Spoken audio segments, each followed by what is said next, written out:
Hello everyone, हमारे YouTube channel commerce concept में आपका स्वागत है।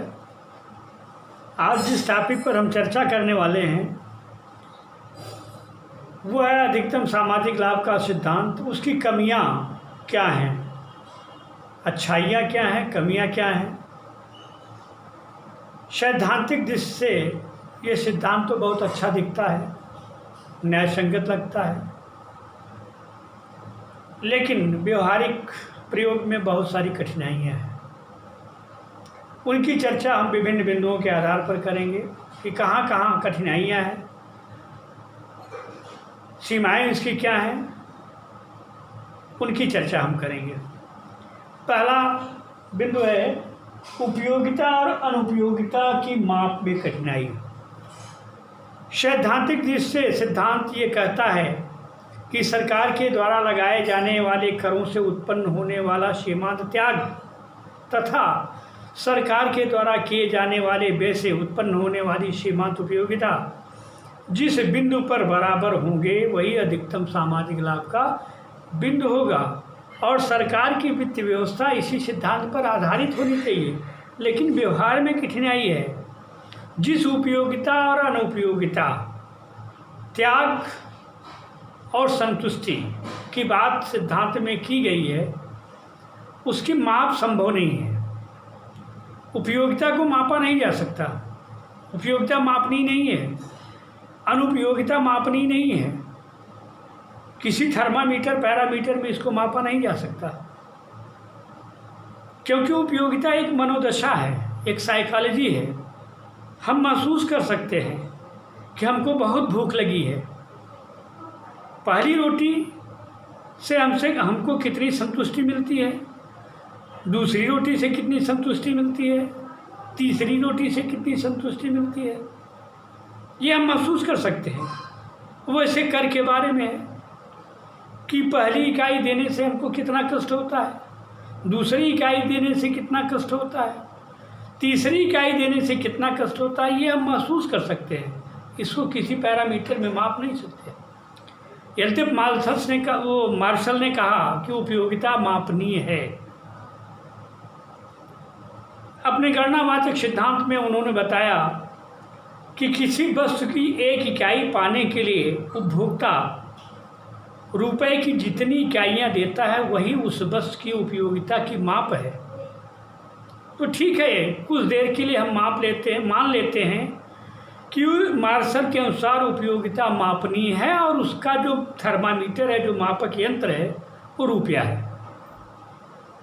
लेकिन फिर दिक्कत आती है कि आज तक जितने भी थर्मामीटर पैरामीटर हैं, चाहे वो लीटर हो, चाहे वो मीटर हो, चाहे वो किलोमीटर हो, उसमें कोई परिवर्तन नहीं हुआ। लेकिन उपयोगिता का मापन अगर हम रुपए से कर रहे हैं और ये मापक यंत्र है तो इसमें बिल्कुल परिवर्तन नहीं होना चाहिए। लेकिन रुपए में डिप्रिसिएशन हुआ, उसके वैल्यू में, इंटरनल वैल्यू में डिप्रिसिएशन हुआ, और इस स्थिति में अगर उससे हम किसी भी चीज़ का मूल्यांकन करते हैं, मापन करते हैं, तो वो परिणाम गलत आएगा। तो कुल मिलाकर के व्यवहार में यह सिद्धांत उपयुक्त नहीं है, क्योंकि जिस उपयोगिता और त्याग या अनुपयोगिता की बात सिद्धांत करता है कि सरकार के द्वारा लगाए जाने वाले करों से उत्पन्न होने वाली अनुपयोगिता तथा सरकार के द्वारा किए जाने वाले व्यय से उत्पन्न होने वाली संतुष्टि सीमांत उपयोगिता, जहां दोनों बराबर होंगे वहीं अधिकतम सामाजिक लाभ प्राप्त होगा। लेकिन उपयोगिता और अनुपयोगिता की माप संभव नहीं है, इसलिए यह सिद्धांत व्यवहार में उपयुक्त नहीं है। दूसरा पॉइंट है आय और व्यय का संबंध। व्यक्ति जो भी योजना बनाता है वो अपने आय के अनुसार व्यय करता है। Cut your coat according your cloth. लेकिन सरकार की वित्त व्यवस्था arrange the cloth according your coat. पहले अपने व्यय को देखती है सरकार और व्यय के अनुसार आय का प्रावधान करती है। यदि सरकार के व्यय अधिक हो जाते हैं, कर राजस्व कम है, तो उस स्थिति में सरकार या तो व्यय में कटौती कर सकती है और या उस व्यय को पूरा करने के लिए सरकार घाटे की वित्तीय व्यवस्था या ऋण का सहारा ले सकती है। अगर इन दोनों का सहारा लेकर के सरकार व्यय करती है तो फिर करों से उत्पन्न होने वाली अनुपयोगिता या त्याग का मापन संभव नहीं है। इसलिए यह सिद्धांत व्यवहार में उपयुक्त नहीं है। अगला पॉइंट है वर्तमान त्याग और भावी उपयोगिता। सरकार के जितने भी विकास वित्त हैं जो विकास के निमित्त किए जाते हैं वो दीर्घकालीन प्रकृति के होते हैं और उनसे मिलने वाली उपयोगिता उस योजना के पूरा होने के बाद प्राप्त होती है। लेकिन सरकार जो कर लगाती है उसका प्रभाव तत्काल पड़ता है। तो सरकार के द्वारा लगाए जाने वाले कर से उत्पन्न होने वाला वर्तमान त्याग तथा सरकार के द्वारा किए जाने वाले सार्वजनिक व्यय से भविष्य में मिलने वाली उपयोगिता का मापन संभव नहीं है। वर्तमान त्याग तो वर्तमान में हो रहा, आज हम कर रहे हैं।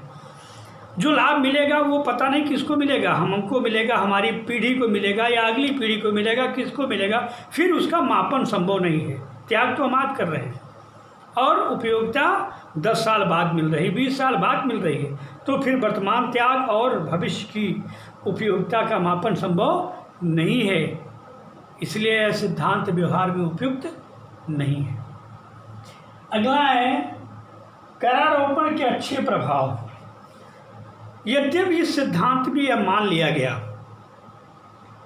कि सरकार जो भी कर लगाती है उससे पेन पैदा होता है, कष्ट पैदा होता है, त्याग होता है, लेकिन कर के अच्छे प्रभावों को ध्यान नहीं दिया गया। सरकार बहुत सारे ऐसे करों को हानिकारक वस्तुओं पर लगाती है और उसके उपभोग को नियंत्रित करती है जिससे समाज को उपयोगिता प्राप्त होती है। तो सारे कर त्याग ही नहीं उत्पन्न करते, कर उपयोगिता भी पैदा करते हैं। और लास्ट है राजस्व क्रियाओं पर गैर आर्थिक घटकों का प्रभाव। कुछ देर के लिए हम ये मान लेते हैं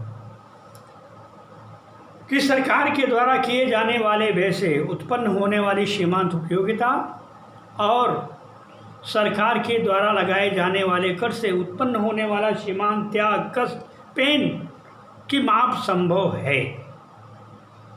किंतु फिर भी व्यवहार इस सिद्धांत को व्यवहार में लागू करने में कुछ कठिनाइयां हैं। क्यों? क्योंकि सरकार की वित्तीय क्रियाओं पर गैर आर्थिक, व्यक्तिगत और राजनीतिक घटकों का भी प्रभाव पड़ता है। कुल मिलाकर के सिद्धांत शिक्षाप्रद है, अच्छा है, सरल है, लेकिन व्यवहार में इसका प्रयोग संभव नहीं है। जैसा कि स्वयं डाल्टन ने स्वीकार किया कि इसका व्यवहारिक प्रयोग कठिन है, लेकिन